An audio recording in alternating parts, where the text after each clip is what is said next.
बिस्मिल्लाहिर्रहमानिर्रहीम। इमाम सज्जाद अलैहिस्सलातु वस्सलाम, हमारे इस इमाम का नाम अली है और इसके अलक़ाब जितने भी हैं वो इबादत से मुताल्लिक़ हैं। सैयद सज्जाद, सज्जाद, ज़ैनुल आबिदीन, सैयदुस साजिदीन, आबिद और इसी तरीक़े से ज़ुस्सफ़नात। और ये वो इमाम है कि जिसने मुसल्ले पर बैठकर जहाँ नमाज़ों की अहमियत बताई, वहीं पर इमाम हुसैन अलैहिस्सलाम पर गिरिए की अज़मत भी बताई है। अक्सर व बेशतर अज़ादारी को जिस जगह से पेश किया है इमाम अलैहिस्सलातु वस्सलाम ने, उस जगह का नाम मुसल्ला है। मुसल्ले ही को इमाम बारगाह बना दिया, मुसल्ले ही को अज़ादारी की जगह बना दिया और अज़ादारी को मुसल्ले से इतना जोड़ दिया, इस तरह जोड़ दिया कि जो मुसल्ले के लायक नहीं है वो अज़ादार बनने के लायक नहीं है, जो अज़ादार नहीं है वो मुसल्ले के लायक नहीं है। यानी इतना गहरा रब्त है मुसल्ले में और अज़ादारी में, और इस रब्त को कायम किया है हमारे और आपके चौथे इमाम ने। अगर हम अपनी ज़िंदगी में अच्छे अज़ादार बनना चाहते हैं तो हमें मुसल्ले को छोड़ना नहीं है, और अगर हम मुसल्ले की रौनक बनना चाहते हैं तो हमें अज़ादारी छोड़नी नहीं है। हम इन दोनों को साथ लेके चलेंगे, मुसल्ला भी साथ में हो, अज़ादारी भी साथ में हो, तब कहीं जाके हक़्क़े अज़ादारी अदा होता है। इस इमाम का नाम अली है और जितने भी इमाम हुसैन अलैहिस्सलाम के बेटे हैं सबके नाम अली हैं। अल्लाह का हक़ इमाम ने सबसे पहला आपके ऊपर बयान किया, इबादत। उसके अलावा किसी की इबादत ना करना, उसका किसी को शरीक न बनाना। इसीलिए रिवायत में मौजूद है, शेख सदूक़ अलैहिर्रहमान ने अपनी किताब में लिखा, मन क़ाला ला इलाहा इल्लल्लाह, जिसने खुलूस दिल से ला इलाहा इल्लल्लाह कह दिया उसके ऊपर जन्नत वाजिब है, और जिस इंसान ने किसी को अल्लाह का शरीक बना दिया उस पर जहन्नम वाजिब है। तो लिहाजा आप अगर बचना चाहते हैं तो एक ही कलमा है, ला इलाहा इल्लल्लाह। ये ला इलाहा इल्लल्लाह की ताकत बहुत ज़्यादा है, आप नहीं जानते। कलमा ला इलाहा इल्लल्लाह रिवायत में मौजूद है, जिसने एक दफ़ा ला इलाहा इल्लल्लाह कह दिया जन्नत वाजिब है, जन्नत। ला इलाहा इल्लल्लाह खुलूस दिल से आप कह दें, लेकिन ये कलमा वो है जो काफिर को मुसलमान बनाता है। इस कलमे की ताकत नहीं जानते आप। खुदा की कसम, अगर आप ला इलाहा इल्लल्लाह अल्लाह पे भरोसा करके, अल्लाह पे ईमान ला के, तवक्कुल के साथ, खुलूस के साथ ला इलाहा इल्लल्लाह कह दें तो आप दुनिया में किसी ताकत से डरने वाले नहीं हैं, आप दुनिया में किसी पावर से डरने वाले नहीं हैं। सबसे बड़ी ताकत का नाम है ला इलाहा इल्लल्लाह। अगर आप यकीन न आए तो जब इमाम रज़ा अलैहिस्सलातु वस्सलाम नीशापुर के बाज़ार से गुज़र रहे थे और 25-30 हज़ार का मजमा नीशापुर के बाज़ार में उसने देखा, इमाम अली रज़ा अलैहिस्सलाम की सवारी गुज़र रही है। लोग इमाम की सवारी के आगे ज़मीन पर तड़पने लगे। हद यह है कि उनके बदन पे खाक और मिट्टी ले गई। कुछ लोग इमाम अली रज़ा अलैहिस्सलाम की सवारी को बोसा दे रहे थे, उसके जो कदमों के निशान थे उनको बोसा दे रहे थे और चीख चीख के कह रहे थे, फ़र्ज़ंद रसूल अपने चेहरे की ज़ियारत कराइए। एक मर्तबा इमाम ने अपने चेहरा निकाला, उसके बाद 24,000 कलमदान आए और आके कहने लगे, मौला हमें रसूल की कोई हदीस सुनाइए, हमें रसूल की कोई बात बताइए, हम लिखने के लिए तैयार हैं।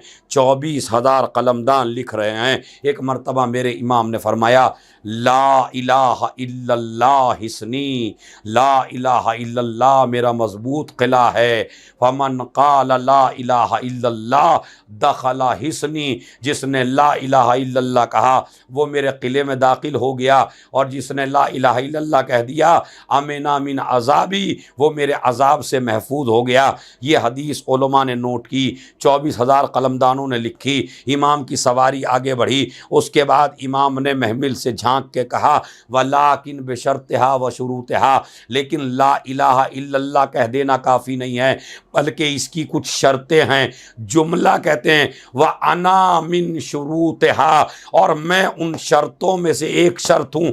यानी ला इलाहा इल्लल्लाह जब तक काम नहीं आएगा, जब तक उसके बनाए हुए खुलफा के सिलसिले को नहीं मानोगे।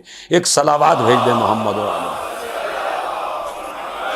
जब तक आप ला इलाहा इल्लल्लाह के साथ उन शर्तों को नहीं मानोगे, तो जिसने ला इलाहा इल्लल्लाह कह दिया वो जन्नत में दाखिल हो गया। तो पहला हक़ है बंदे के ऊपर उसकी तौहीद का मानना, और उसकी तौहीद को मान के इबादत खुदा करना। अब ये इबादत क्या क्या है?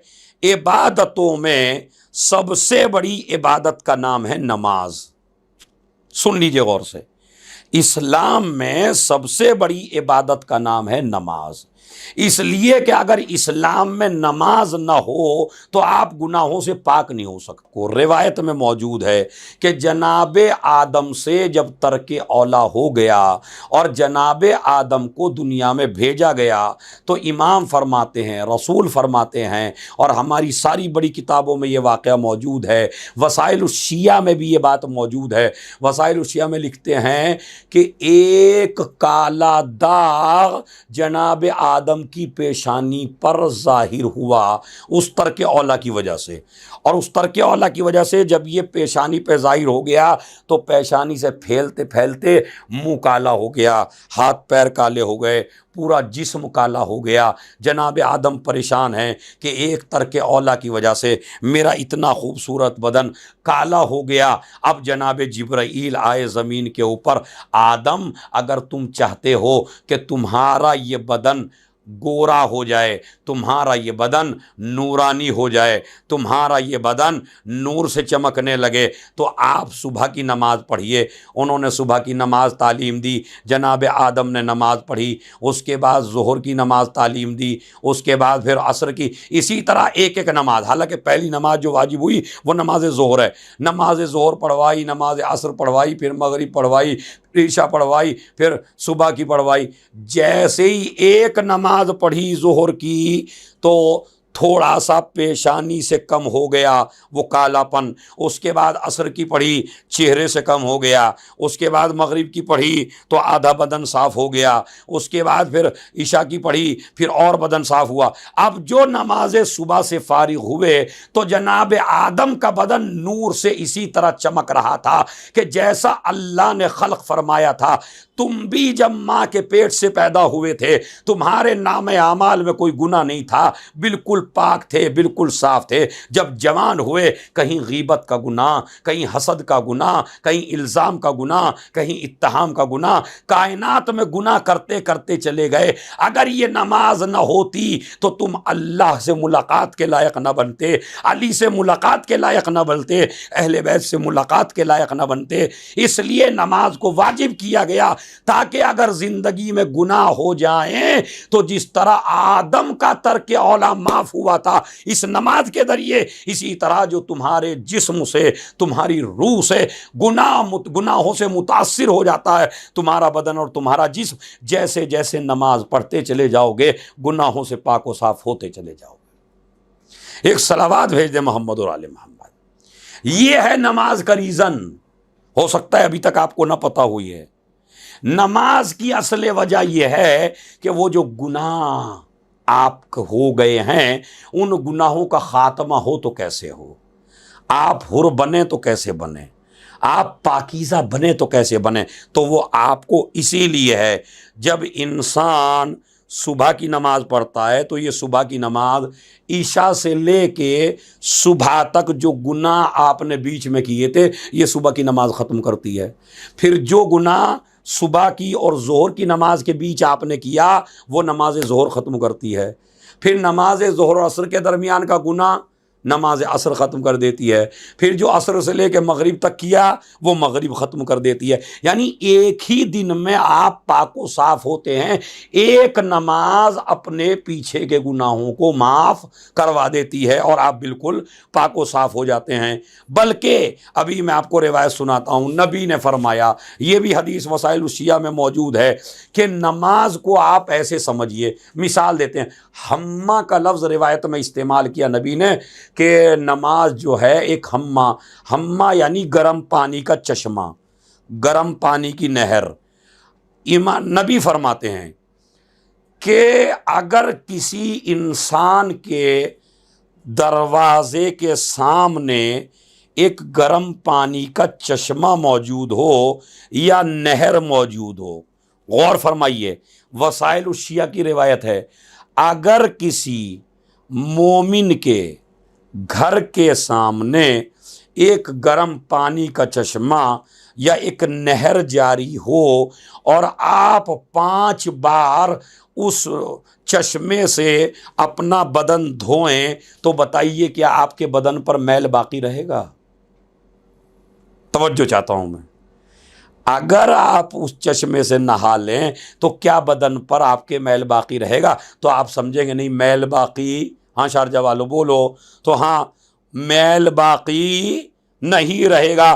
5 मरतबा व नबी ने इसी तरह फरमाया कि बस नमाज भी इसी तरह है कि जिस तरह एक आदमी के घर के सामने गर्म पानी का चश्मा मौजूद हो और वो उससे रोज़ नहाता हो तो जिस तरह उसके बदन पे कसाफत बाकी नहीं रहती, इसी तरह वो बंदा जो रोज़ अपनी पेशानी को सजदे में रखता हो, अब नमाज सुबह पढ़ी, अब मगरिब व इशा पढ़ी, अब ज़ोहर व असर पढ़ी, दिन में ये जो 5 वक्त नमाज़ें पढ़वाई जा रही हैं, 5 नमाज़ें पढ़वाई जा रही हैं, ये इसलिए हैं ताकि आपकी रूह में, आपके बदन पर कोई गुनाह का असर बाकी ना रहे। चूँकि इमाम का लक़ब है सैयदुस साजिदीन, इमाम का लक़ब है ज़ैनुल आबिदीन, इमाम का लक़ब है सज्जाद, तो यह है नमाज। नमाज के लिए जब आप मस्जिद में जाते हैं, तवज्जो चाहता हूँ, बहुत बड़ी बात है, नमाज के लिए जब आप मस्जिद में जाते हैं तो ये जो एक एक कदम है आपका, इस एक एक कदम पे आपके लिए अज्र लिखा जाता है। इसीलिए हुक्म है थोड़ा सा पैदल चल के मस्जिद में जाइए। अगर अल्लाह ने आपको सवारी दी, मसलन आपके घर से मस्जिद का रास्ता 3 मिनट की दूरी पे है, तो कोशिश करिए स्कूटर से ना जाइए, गाड़ी से ना जाइए, आप 5 मिनट का रास्ता है, चले जाइए टहलते हुए। चूँकि ये जो टहलना है जिस्म के लिए तो मुफीद है ही, मगर ये रिवायत में आपको एक सुनाता हूँ, शेख सदूक अलैहिर्रहमा, उनकी किताब का नाम है सवाबुल आमाल व इकाबुल आमाल, इंटरनेट पे मौजूद है, सर्च कर सकते हैं। उसमें एक हदीस फरमाई नबी ने, मम मशा एलल मस्जिद, गौर से सुनना, मम मशा एलल मस्जिद, जो इंसान मस्जिद की तरफ पैदल चल के जाए, लम यज़ा रिजलहू, तो ये इंसान कदम नहीं रखता ज़मीन के ऊपर, लम यज़ा रिजलहू अला रतबिन वला याबिसिन, जब भी ये इंसान एक कदम रखता है, चाहे खुश्की में रखे चाहे तरी में रखे, इल्ला सब्बहत लहू अल अर्ज़, मगर ये कि जब ये कदम रखता है ना अपना एक ज़मीन के ऊपर, सुनिए गौर से, एक सलावत पढ़िए मेरे मोहम्मद और आले मोहम्मद, सुनिए गौर से, मम्मशा एलल मस्जिद लम यज़ा रिजलहू अला रतबिन वला याबिसिन, जब भी आप कोई कदम रखेंगे ज़मीन पर तो ज़मीन के 7 तबके आपके नीचे हैं। आपने एक पैर रखा ज़मीन के ऊपर तो आपके पैर के नीचे ज़मीन के 7 तबके हैं। तो नबी फरमाते हैं सब्बहत लहुल अर्दो एलल अर्ज़ीन साबिआ, आपके लिए तस्बीह करते हैं जमीन के 7 टुकड़े। अरे तवज्जो चाहता हूं भाई, बहुत बड़ा मसला है। आपने एक पैर रखा जमीन के ऊपर तो जितने टुकड़े हैं जमीन के, 7 तबके हैं ना जमीन के, तो इतना हिस्सा जितने पे आपने पैर रखा 7 जमीन पर आपका निशान पड़ जाता है। और इतना निशान, ये 7 जमीन का टुकड़ा आपके लिए इस्तिग़फ़ार करता है, आपकी तरफ से तस्बीह करता है, और वो तस्बीह तुम्हारे नामा आमाल में लिखी जाती है। अब जरा गौर फरमाइए, अगर अपने घर से लेके मस्जिद तक आपने 15-20 कदम, आपने 100 कदम, आपने 200 कदम रख लिए तो जमीन का 7 तबके का इतना टुकड़ा आपके लिए तस्बीह करेगा और वो तस्बीह आपके नामे अमाल में लिखी जाएगी। एक सलावात भेज दे मोहम्मद और आले। ये है रिवायत, और मैंने इसीलिए किसी ऐसी वैसी किताब का हवाला नहीं दिया। शेख सदूक अलैहिर रहमा की बड़ी मोतबर किताब सवाबुल आमाल व इकाबुल आमाल।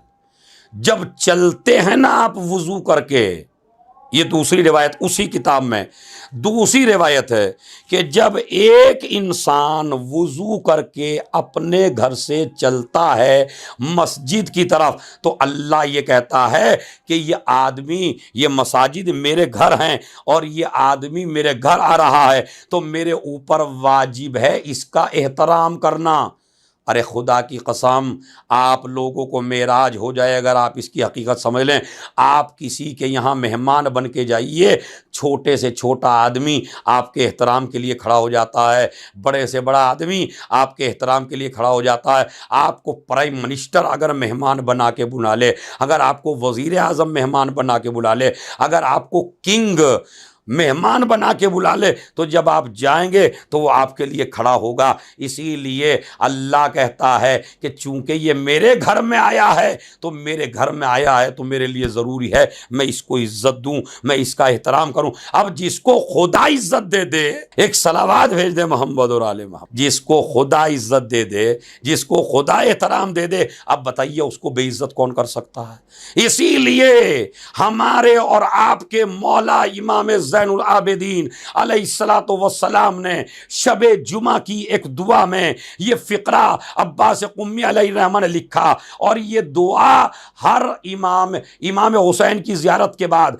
जनाब अब्बास की ज़ियारत के बाद, उसमें भी ये दुआ है, हर शबे जुमा में ये दुआ है, सहीफ़े सज्जादिया में ये दुआ है, मफातिहुल जिनान में ये दुआ है कि इमाम फरमाते हैं इलाही इन रफ़अतनी फमन दल्लज़ी यज़अनी व इन वज़अतनी फमन दल्लज़ी यरफ़उनी। हे मेरे माबूद, जिसे तू अपनी नज़रों से गिरा दे उसे कोई उठा नहीं सकता, और जिसे तू बुलंद कर दे उसे कोई गिरा नहीं सकता। एक सलावात भेज दे मोहम्मद और आले।